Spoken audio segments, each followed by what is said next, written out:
دو چیزیں جی. ایک جو سوسائٹی کو عام لوگوں کو احساس ہو کہ ہم ایک قوم کا حصہ ہیں, یہ جو ریاست ہے یہ ہمارا بھی پرواہ کرتی ہے. پرابلم یہ ہوتا ہے کہ جب چھوٹا سا طبقہ ایک ساری پریولیجز لے جاتا ہے اور باقی لوگوں کو ڈپرائیوڈ ہو جاتے ہیں, وہ قوم بن نہیں سکتی.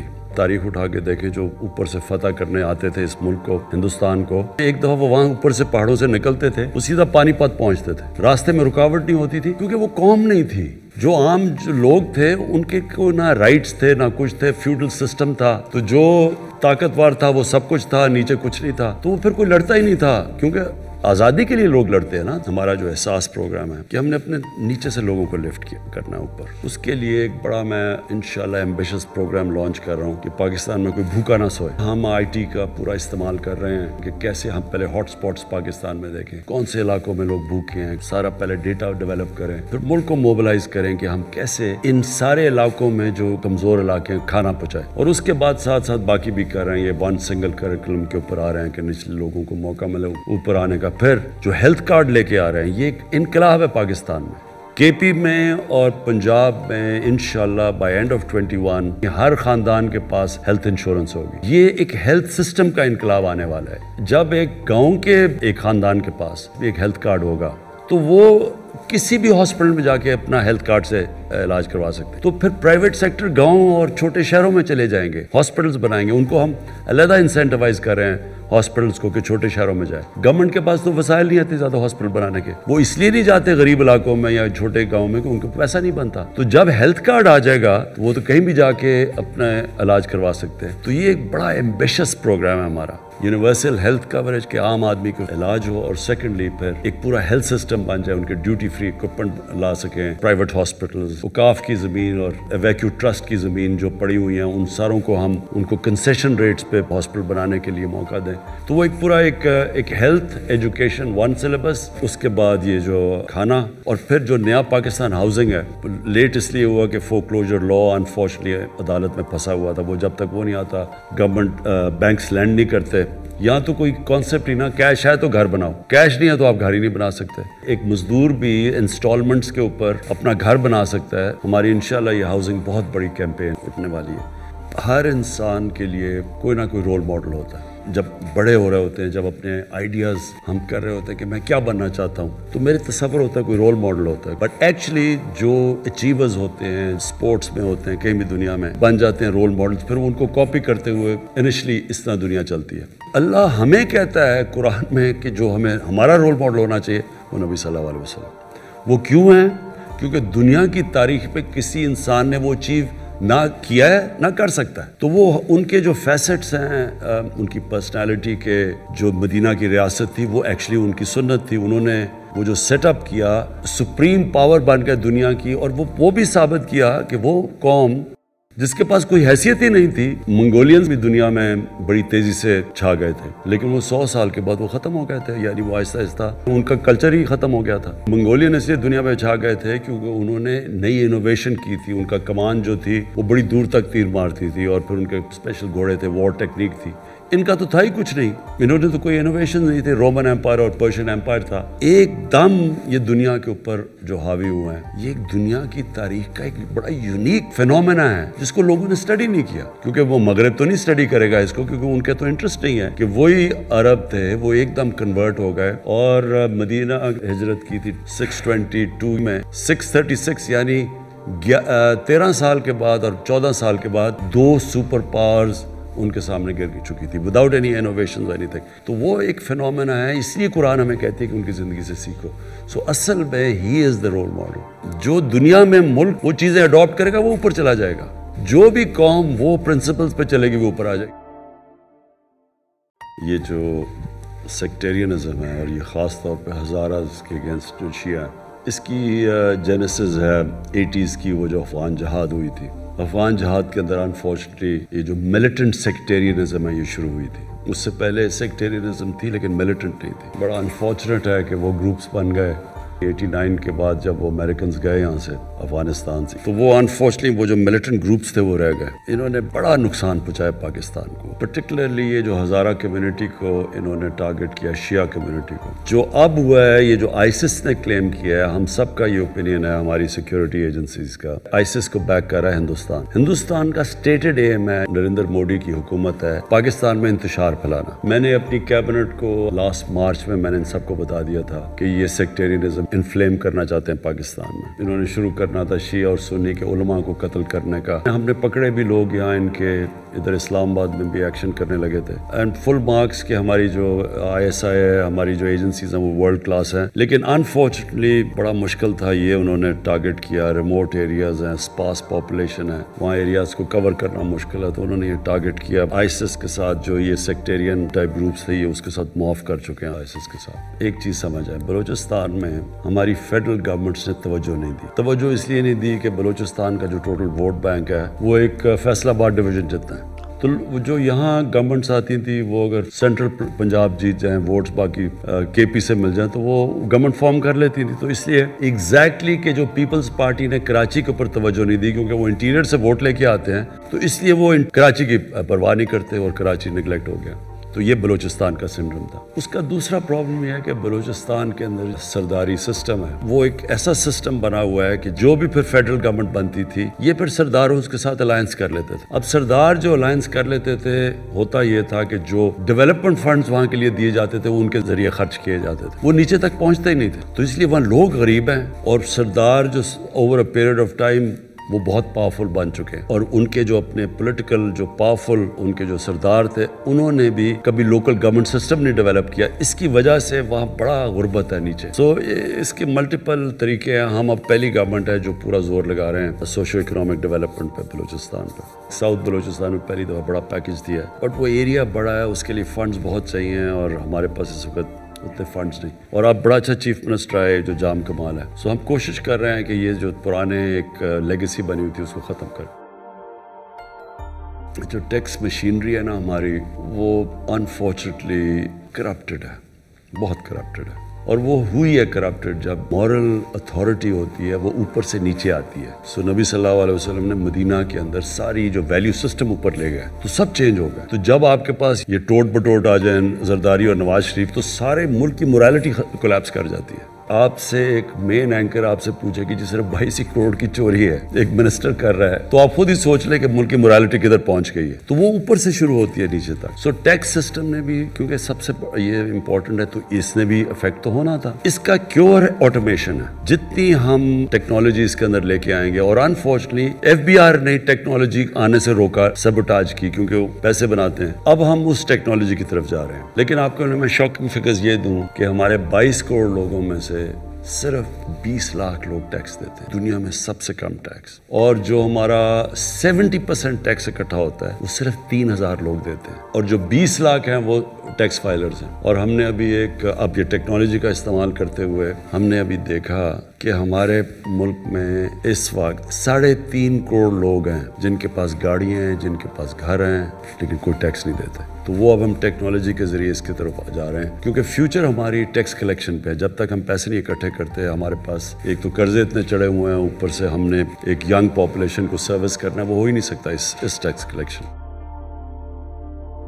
ہم نے ابھی لے کے آئے ہیں اپنی الیکٹرک کار پالیسی, جس میں ہم انسینٹیوائز کر رہے ہیں, بلکہ ابھی لانچ بھی کی ہے پہلی الیکٹرک کار پاکستان میں, اور مارچ سے بننی شروع ہو رہی ہیں. دیکھیں ہمارے جو بڑے شہر ہیں ان کے اندر اس وقت پولوشن ایک ڈینجر لیول سے زیادہ اوپر چلی گئی ہے, اور فیوچر ہی ہماری اب یہ اسپیشلی بڑے شہروں میں تو اب ہم الیکٹرک کار چلانی پڑیں گی. اور انگلینڈ میں تو انہوں نے فیصلہ کر لیا 2030 میں ساری گاڑیاں الیکٹرک ہوں گی. تو وہ دنیا تو اس طرف جا رہی ہے. تو ہمارے کافی لوگ, بڑی کمپنیز انٹرسٹڈ ہیں پاکستان میں سیٹ اپ کرنے کے لیے پلانٹس. تو یہ بڑی پازیٹیو چیز ہو رہی ہے. بڑی دیر کے بعد اچھی کمپنیز آ رہی ہیں, کیونکہ جو آٹو موبائل کے اندر انویسٹمنٹ ہے, اور ہم کوشش کر رہے ہیں کہ پوری گاڑی یہاں بنے, انجن بھی, صرف اسمبلیز نہ ہو, تو اس کے ساتھ جو ریلیٹڈ انڈسٹریز ہیں وہ بہت زیادہ ہیں.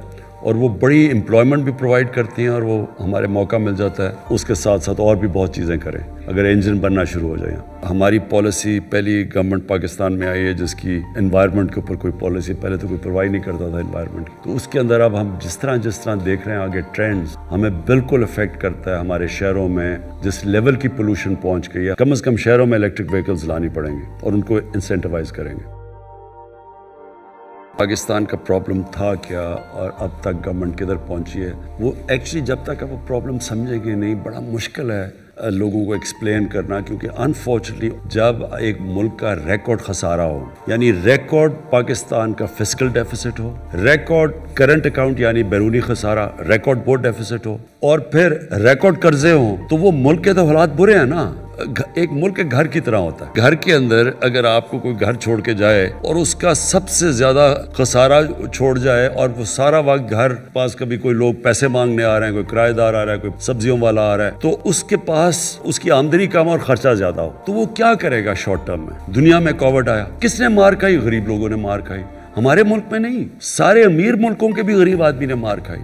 آج امریکہ جیسے ملک کے اندر لائنیں لگی ہوئی ہیں لوگوں کی کھانا لینے کے لیے. جب آپ اسکویز کریں گے, آپ کی اپنے خرچے کم کریں گے, نوکریاں سے لوگوں کو نکالیں گے کیونکہ کمپنیز کے اندر ڈیمانڈ چلی جائے گی, تو بیسکلی سانپ آ جاتا ہے. اور پھر جب تک آپ کی آمدنی نہیں بڑھتی, خرچوں کو بیلنس نہیں کرتی, تب تک ایک ملک مشکل وقت سے گزرتا ہے. پہلے سال ہمارا ڈیفالٹ سے ملک کو بچانا تھا, ہمارے پاس پیسے نہیں تھے اپنی قرضوں کی قسطیں دینے میں. جب پیپلز پارٹی کے 5 سال تھے تو ایوریج وہ $2.5 بلین وہ پر ایئر دیتے تھے قرضوں کی قسطیں. تو 5 سال میں ان کی ایوریج آتی تھی پر ایئر $2.5 بلین. جب نون لیگ آئی تو انہوں نے کیونکہ قرضے لیے وہ $5 بلین پہ پہنچ گئی. ہم نے ہر سال $10 بلین دینے تھے, ہم نے ابھی تک 2 سالوں میں $20 ارب دے چکے ہیں. اللہ کا شکر ہے ریکارڈ ایکسپورٹس بڑھی ہیں پاکستان میں. بنگلہ دیش اور ہندوستان کی ایکسپورٹس نیچے گری ہوئی ہیں, ہماری ریکارڈ 18% بڑھ گئی. سو ہم اس سے تیزی سے نکلے ہیں, لیکن لوگ ابھی بھی سفر کر رہے ہیں کیونکہ جو ساری سروس انڈسٹری ہے دنیا میں سفر کر رہی ہے. ریسٹورنٹس بند ہوئے تھے, وہ سفر کر رہے ہیں, شادی ہال بند ہیں, وہ سارے لوگ افیکٹ ہوتے ہیں کووڈ کی وجہ سے. اپوزیشن نے کیا کہ پہلے بینک کرپٹ کر کے چھوڑ گئے ملک, پھر پہلے دن سے کہا کہ ملک فیل ہو گیا اور کہا جی لوگ بڑی مشکل میں ہیں. اب جو اللہ کا کرم ہے اس ملک پہ کہ ہماری آج ایکسپورٹس رائز کر رہی ہیں, ہماری کنسٹرکشن انڈسٹری ٹیک آف کر گئی ہے. جب سیمنٹ سیلز اوپر جانی شروع ہونا, اس کا مطلب آپ کی کنسٹرکشن چل پڑی ہے. ہماری گاڑیاں بکنی شروع ہو گئی جس کی وجہ سے گاڑیوں کے اوپر وہ اب پریمیم آ گیا کیونکہ ڈیمانڈ زیادہ, سپلائی کم ہے. موٹر سائیکل تو 92 کے بعد فل کیپیسٹی پہ ہماری ٹیکسٹائل چل رہی ہے. تو یہ بڑا ایک پازیٹیو سائن. یہ جو پاکستان فوج کے خلاف زبان استعمال کر رہے ہیں, یہ پاکستانی فوج کو یہ کہنے کی کوشش کر رہے ہیں کہ آپ ایک الیکٹڈ گورنمنٹ کو گرا دیں. وہ جو نواز شریف بیسکلی یہی کہہ رہا ہے نا کہ فوج کو کہہ رہا ہے کہ باجوہ کو اور ISI چیف کو گرا دو. یہ کبھی میں نے اپنی زندگی میں پاکستان میں سویلین گورنمنٹ کے دوران کسی کو فوج کو اٹیک کرتے ایسے نہیں دیکھا. جب مشرف تھا تو اٹیک کرتے تھے فوج, کیونکہ مشرف آرمی چیف بھی تھا, پریزیڈنٹ بھی تھا. ضیاء کو کرتے تھے لیکن تب میڈیا کے اوپر کلیم ڈاؤن تھا. لیکن کبھی ایک سویلین ایک الیکٹڈ گورنمنٹ کے دور میں اٹیک کرنا اٹس انہرڈ آف. اور ان کی کوشش کیا ہے کہ فوج کے اوپر اتنا پریشر ڈالیں, اس کو اتنا مجبور کریں کہ وہ گورنمنٹ کو گرا دے, کیونکہ وہ ڈیسپریٹ ہو. پہلے انہوں نے سمجھا گورنمنٹ گر جائے گی, 2 مہینے 3 مہینے 4 مہینے. جب گورنمنٹ سروائیو کر گئی ہے تو اب وہ یہ ڈیسپریشن کی اینڈ ہے کہ جب GHQ چلے جائیں گے. یہ اپنے اطمینان رکھ لو کہ ان کی ساروں کی ٹریٹمنٹ ہونے والی ہے. پنجاب کی بیوروکریسی میں ہمیں شروع میں بڑے پرابلمز آئے, کیونکہ ایک 30 سال سے 35 سال سے ایک پارٹی بیسکلی وہاں پریویل کر رہی تھی. ایون اگر مشرف کا دور بھی تھا تو ایکچولی تھی تو PMLA نہیں نا. تو اس سے یہ ہوا کہ نیچے تک پولیس اور بیوروکریسی پولیٹیسائز تھی. ہم جب KP کے اندر جب ہماری گورنمنٹ آئی تو حالانکہ ANP صرف 5 سال سے پاور میں تھی, لیکن اس کے باوجود 2 سال لگے بیوروکریسی کو رسپونڈ کرنے میں ہمارے ساتھ, کیونکہ شروع میں ہمیں بھی پرابلمز آئے ان کے ساتھ, کیونکہ ان کی پینیٹریشن افیلیشن ہو جاتی ہے نا بیوروکریٹس کی, اوپر پروموشنز آ جاتی ہیں پولیٹیکل بیسس پہ, وہ پھر ان کی لائلٹیز چینج ہو جاتی ہے. لیکن یہ ٹھیک ہو جائے گا. یہ تھوڑا ہمیں پرابلمز ہیں اور آئی ہمیں, جب بیوروکریسی سے آپ انٹریکشن ہوتا ہے تو آپ کو پتہ چلتا ہے کہ کس کی کیا کوالٹی ہے. تو اس لیے فریکوینٹ چینجز بھی ہوتے ہیں. مجھے کہتے ہیں جی اس کو چینج کر دیا, اس کو چینج کر دیا. جب تک ہمیں آپٹیمم پرفارمنس نہیں ملے گی, چینجز تو ہوتے رہیں گے. مجھے زیادہ کانفیڈنس ہے خاص طور پہ پنجاب کی بیوروکریسی, اور ریفارمز بہت لے کے آ رہے ہیں, لے کے بھی آئے ہیں. چھوٹی چھوٹی ریفارمز آتی رہتی ہیں کہ کیسے ہم اس کو جو بیوروکریٹک سٹرکچر ہے اس کے اب انکریزنگلی اسپیشلائزیشن کے اوپر ان کو جانا چاہیے. دنیا میں بیوروکریسی اسپیشلائز کر رہی ہے. ہمارے ابھی جرنلسٹ ہیں, مثلا آئی ٹی کا سبجیکٹ ہے, اس کے لیے عام بیوروکریٹ نہیں اس کو سنبھال سکتا, اس کے لیے اسپیشلسٹ چاہیے. اسی طرح اور بھی ایریاز ہیں. ایگریکلچر ہے, اس میں بھی ہمارے پاس جو ٹیکنالوجی اتنی آ گئی ہے ایگریکلچر میں, ہمارے پاس وہ کوالٹی نہیں ہے لوگوں کی. تو وہ ہم جا رہے ہیں اس طرف ریفارمز. 2021 میں تو 2 ریزولوشنز. ایک, کوئی بھوکا نہ سوئے بائی دی اینڈ آف 21. اس کے لیے پوری جو تیاری کر رہے ہیں انشاءاللہ, یہ میرے خیال میں دنیا میں ہمیں لوگ فالو کریں گے اس پروگرام کے اوپر. یہ پناہ گاہ اس کا حصہ ہے, یہ بھی ہماری انشاءاللہ انٹرنیشنل لیول پہ ایکنالج کی جائیں گی. اور سیکنڈلی جو ہیلتھ کارڈ ہے کہ ہر گھرانے میں ایک ہیلتھ کور ہو. سب سے زیادہ بے بسی ایک انسان کو ہوتی ہے کہ جب بیماری ہو اور ان کے پاس پیسہ نہ ہو علاج کا. شوکت خان ہم اسی پریمیسز پہ بنا تھا. کینسر کا علاج سب سے مہنگا ہے, تو جو عام آدمی ہے وہ افورڈ ہی نہیں کر سکتا, تو ادھر سے میں نے شوکت خان. تو میری رول ماڈل بھی نبی صلی اللہ علیہ وسلم ہے, اور وہ جو مدینہ کی ریاست ہے وہ ایک ماڈل ہے ہمارے لیے for all times to come. یہ جو چینج آتا ہے نا, change is a process. It is not a switch کہ آپ نے آن کیا تو چینج آ گیا. یہ ایک پروسیس ہوتا ہے, ایک جد و جہد کا نام ہے. اس میں ایک سٹرگل چاہیے. جب بھی ایک معاشرے کے اندر چینج آتا ہے وہ معاشرہ سٹرگل کرتا ہے اس کے لیے. اگر آپ کسی کا خیال ہے پولیس آ جائے گی کہ سارے لوگ رشوت لینے بند کر دیں گے, ایسے نہیں ہوگا. لیکن معاشرہ رشوت بند کروا سکتا ہے. جب ایک قوم فیصلہ کر لیتی ہے نا کہ ہم نے یہ ہمارے ویلیوز ہیں, پھر چینج آتا ہے معاشرے میں. قرآن کی آیت ہے, اللہ کہتا ہے کبھی میں کسی قوم کی حالت نہیں بدلتا جب تک وہ قوم خود اپنی حالت بدلنے کی کوشش نہ کرے. کرپشن تب ختم ہوتی ہے ایک معاشرے میں جب ایک معاشرے کرپشن کو ان ایکسیپٹیبل کر دیتا ہے. یہ نہیں کہتا کہ جی صرف 22 کروڑ کی ہے. سنگاپور ہمارے سامنے ہے, میری زندگی کے اندر وہ چینج ہوا ہے. ہوا کیا کہ مڈ 60s کے اندر لی کوان یو آ گیا, ایک آؤٹ اسٹینڈنگ ان کا پرائم منسٹر, ایماندار تھا خود. تو اس نے آہستہ آہستہ وہاں اپنی سٹینڈرڈ سیٹ کی. کرپٹ پریکٹسز ایکٹ لے کے آیا. انہوں نے ایک سٹنگ منسٹر کو کرپشن میں پکڑا تو لوگ ڈر گئے. پھر ایک فضا بنا دی سنگاپور میں کہ اس کے 15 سال کے رول کے بعد جب ایک منسٹر پکڑا گیا کرپشن میں تو اس نے خودکشی کی, کیونکہ اس کو پتا تھا سنگاپور میں اب میری زندگی ختم ہو گئی ہے. سو جب معاشرہ ایک کرپشن کو ان ایکسیپٹیبل کر دیتا ہے تب ختم ہوتی ہے. لا انفورسمنٹ اکیلی سے نہیں ختم ہوتی. جو پریزیڈنٹ شی جن پنگ ہے, اس کی جو سب سے بڑی پاپولیرٹی کی وجہ ہے کہ 7 سالوں کے اندر 450 وزیروں کو اس نے جیلوں میں ڈالا ہے کرپشن پہ. سو یہ اگر ایسے نہیں اوپر جا رہی چائنا. پاکستان کے اندر جو پروسیس ہے چینج کا شروع ہو گیا. لوگ ریئلائز نہیں کرے, چینج تو شروع ہو گیا. سارے بڑے بڑے ملک کے ڈاکو جیلوں سے اندر باہر جا رہے ہیں. یہ پہلے تو کوئی نہیں جا رہا تھا. کیا پہلے یہ چوری نہیں کر رہے تھے؟ جب 4 گنا قرضہ بڑھا تھا تو کوئی ان کو پوچھ نہیں رہا تھا. آج ان ساروں کے چکر لگ رہے ہیں, نیب کے باہر کوئی اندر جا رہا ہے, کوئی باہر آ رہا ہے. اور اس کے علاوہ ایک سٹنگ گورنمنٹ کے 2 وزیروں کو نیب نے پکڑ لیا. ان کی کرپشن ہمارے دور کی نہیں, وہ کہہ رہے جی 12-13 سال یا 15 سال پہلے انہوں نے کچھ کیا تھا, ہمارے دور کی نہیں. پھر پکڑ کے اندر رہا. سو ایک ملک کے اندر پہلی دفعہ جو سارے ملک کا طاقتور لوگ بیٹھے ہوئے ہیں شوگر انڈسٹری میں, پہلی دفعہ ان کے اوپر انکوائری ہوئی, ان کے کیسز بن گئے, FBR میں کیسز چلے گئے, ان کو FIA میں ان کے ہو گئے. کوئی سوچ بھی نہیں سکتا تھا. تو چینج تو شروع ہو گیا. پاکستان میں 35 سال سے 2 پارٹیز, اور مشرف کے دور میں بھی یہی تھے, کیونکہ فضل الرحمان ادھر بھی تھا, مشرف کے دور بھی تھا. جو PMLN ہے یہ مشرف کے دور میں بھی کیوں بن گئی تھی, اور انہوں نے پھر واپس ادھر چلے گئے. تو وہی لوگ بیٹھے ہوئے. یہ یاد رکھیں کہ ایک سٹیٹس کو کی بہت پاور ہوتی ہے. کنیکشنز بنے ہوتے ہیں, میڈیا میں ہوتے ہیں, بیوروکریسی میں, پولیس میں. تو جو سٹیٹس کو ڈسلوج کرنا ہے دنیا میں, صرف اگر صحیح طرح ڈسلوج ہوتا ہے تو وہ خونی انقلاب ہوتا ہے. جب امیدز کو عباسی انہیں ختم کیا تو انہوں نے صرف ایک آدمی بچنے دیا امید کا, باقی سب قتل کر دی. اور اسی طرح ہی جب عباسی ختم ہوئے تو اوپر سے لے کے نیچے سارے ختم کر دیے. جب رشین ریولوشن ہوئی تو انہوں نے زار کی ساری فیملی ختم کر دی. جب خمینی کا انقلاب آیا ساری رائل فیملی ختم ایران سے. انقلاب کا مطلب ہوتا ہے سٹیٹس کو چینج کرنا. خونی انقلاب تو آیا نہیں, ہم نے تو بیلٹ کے ذریعے چینج لے کے آئے. اب چینج تو آ گئی, ہماری گورنمنٹ آ گئی, لیکن سارے کنیکشنز ان کے پرانوں کے بھی 30 سال کے بنے ہوئے ہیں. اور میڈیا میں انفارچونیٹلی کیونکہ یہ دو پاور میں رہے تھے، انہوں نے میڈیا کے زیادہ تر لوگوں کو کنونس کر دیا ہے کہ کرپشن کوئی بڑی چیز ہی نہیں ہے، ساری دنیا میں ہوتی ہے۔ حمزہ شریف کئی بچوں کو تقریر کر رہا تھا، کہتا بچوں کرپشن ہوتی ہے، ساری دنیا میں ہوتی ہے، یعنی ایکسیپٹیبل کر دیتے ہیں کرائم کو، اس لیے وہ ہمارا میڈیا بھی اس کو برا نہیں سمجھتا۔ یہ جب ایک پوری طرح سٹیٹس کو جب آپ اوپر سے تو ان کو ڈسلوج کر دیا، وہ تو بھاگ گیا باہر، لیکن اندر تک ان کے لوگ بیٹھے ہوتے ہیں، کنیکشنز ہیں۔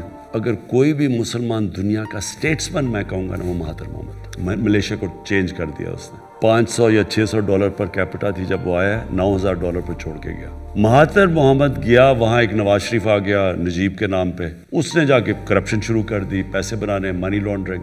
وہی ملیشیا جو اوپر چھوڑ کے گیا تھا وہ مقروض ہو گیا، وہاں ون پارٹی سسٹم تھا، وہی ایک ہی پارٹی بیٹھی ہوئی تھی، جس پارٹی کا مہاتر خود تھا اور چھوڑ کے گیا تھا، اس سے دوسری پارٹی ایک مہاتر نے بنائی، اور اپنی پارٹی جس کا وہ کرپٹ آدمی تھا اس کو شکست دے دی۔ 2.5 سال میں انہوں نے واپس اس کو گرا دیا۔ مہاتر جیسے آدمی کو سٹیٹس کو نے اس کو شکست دے دی، وہ نہیں چل سکا وہاں۔ پرانی پارٹی کے نیچے تک سارے کنیکشنز بنے ہوئے تھے، یہ نئے لوگ وہ نہیں کوپ کر سکے، واپس آ گئے۔ وہی ساری جو عرب سپرنگ ہوئی تھی، جو ساری عربوں کے اندر 10 سال پہلے ایک ملک کے اندر لوگ نکلے تھے باہر سوشل میڈیا کی وجہ سے، وہ ساری ریورس ہو گئی، ساری جگہ وہ لوگ واپس آ گئے۔ وہ مصر میں ہوئی، وہ پھر وہی سیٹ اپ واپس آ گیا۔ جب آپ ایک سٹیٹس کو کا مقابلہ کرتے ہیں تو وہ لوگ پہلے دن سے کہہ رہے ہیں کہ یہ گورنمنٹ آج گئی تو کل گئی، اب گرائیں گے، اب آ گیا، وہ پہلے دھرنا تھا وہ فیل ہوا، پھر یہ۔ ان کو پتہ ہے کہ اگر ہم کامیاب ہو گئے، جس طرح کے پی کے اندر ہم جب 5 سال کے بعد کامیاب ہوئے، ساری پرانی پالیٹکس اڑ گئی، تو یہ اب وہی ڈرے ہوئے ہیں کہ ہم 5 سال لاسٹ کر گئے، یہ ہمیشہ کے لیے گئے، اس لیے یہ پورا زور لگا رہے ہیں اس کو گرانے کے لیے۔ اس لیے یہ پورا میڈیا کے اوپر آنسلاٹ آتا ہے، ہر روز ایک چیز ہو جاتی ہے وہ سارا میڈیا شور مچا دیتا ہے۔ او عمران خان نے کہہ دیا کہ جی ہماری تیاری نہیں تھی، ہم یہ نہیں تھے، وہ نہیں، حالانکہ کام میں نے کچھ اور تھا، پلان کر کے ہو رہا ہے سب کچھ۔ پاورفل سٹیٹس کو ہے، لیکن انشاءاللہ یہ ہار جائیں گے۔ ثانیہ ایک پی ایچ ڈی ہے، ایک اس کی پڑھی لکھی عورت ہے، اور اپنے سبجیکٹ کو صرف پاکستان نہیں، ایک انٹرنیشنلی اس کا بڑا، اس میں بہت بڑا تجربہ ہے اس کا سوشل ورک کے اندر۔ ٹیکنوکریٹ کر سکتے ہیں چیزیں، انفارچونیٹلی جو پولیٹیکل لوگ ہیں وہ زیادہ تر پولیٹیکل ڈسکورس میں پڑے رہتے ہیں۔ آپ بات ٹھیک کہہ رہے ہیں ویسے، لیکن ان کو یہ کرنا چاہیے کیونکہ ان کو کوئی اپنی منسٹری سے کسی کو رکھ لینا چاہیے جو فیڈ کرے۔ پرانے سسٹم کو ٹھیک کرنا دیر لگتی ہے، وہ بہت مشکل ہے۔ آج آپ نئی پولیس فورس سیٹ اپ کر سکتے ہیں، کوالٹی کی بن جائے گی آپ کی۔ موٹر وے پولیس بعد میں بنی تھی، موٹر وے کی سٹینڈرڈ اور ہے، باقی پاکستان کی پولیس جو پرانی چلی آ رہی ہے اس کے لیے مشکل ہے زیادہ۔ سو یہ یاد رکھنا کہ جب آپ ایک سسٹم کو ٹھیک کرنے کی کوشش کر رہے ہوتے ہیں اس میں ٹائم لگتا ہے۔ 1993 میں ایک لاہور ہائی کورٹ نے رپورٹ منگوائی تھی کہ پنجاب پولیس میں کیوں ایشوز ہیں، تو اس وقت کے جو آئی جی تھے عباس خان، انہوں نے 92 یا 93 میں ایک رپورٹ دی لاہور ہائی کورٹ۔ یہ شریف تھے تب دونوں، یہ ٹوٹ بٹوٹ جو دونوں تھے، 25,000 انہوں نے پولیس والے بھرتی کیے پنجاب پولیس میں، 25,000 آؤٹ آف میرٹ۔ ان میں سے زیادہ تر پیسے دے کے وہ پولیس والے بنے، اور پھر اس کی جو ڈیمنگ چیز تھی کہ ان میں نون ہارڈنڈ کرمنلز کو انہوں نے پولیس میں بھرتی کر لیا۔ یہ 92-93 کی بات ہے۔ سو جب یہ ہوا ہے پولیس کے اندر، تو یہ نہ ایکسپیکٹ کریں کہ ایک دم ٹھیک ہوگا۔ نیا ہمارا ایک سی سی پی او ہے، let's see what happen. Foreign policy میں ایک چیز یاد رکھیں، جو پرائیورٹی ہونی چاہیے وہ اپنا ملک اپنے پیر پہ کھڑا ہو۔ جب تک آپ اپنے پیر پہ کھڑے نہیں ہوتے، آپ کی فورن پالیسی کبھی بھی اس طرح کی انڈیپینڈنٹ اور پاورفل نہیں ہو سکتی جو ایک آزاد ملک کی ہوتی ہے، جو فائنینشلی اپنے پیر پہ کھڑا ہو۔ سو یہ کی ہے ہندوستان ہے، اس سے تو کلیئرلی جب تک وہ کشمیر میں جو انہوں نے آرٹیکل 370 کو ریووک کیا، جب تک اس کو ریسٹور نہیں کرتے، بات چیت نہیں ہو سکتی۔ ٹائم بتائے گا، میرے خیال میں سب سے زیادہ اگر ہندوستان کو نقصان پہنچے گا وہ یہ مودی حکومت پہنچائے گی، مور دین کسی کوئی دشمن اتنا نقصان نہیں پہنچا سکتا۔ میرے خیال میں ہماری اس وقت بڑی دیر کے بعد بڑی اچھی ریلیشن شپس ہیں۔ امریکہ کے ساتھ ہماری کوئی اب وہ ریلیشن شپ نہیں ہے جو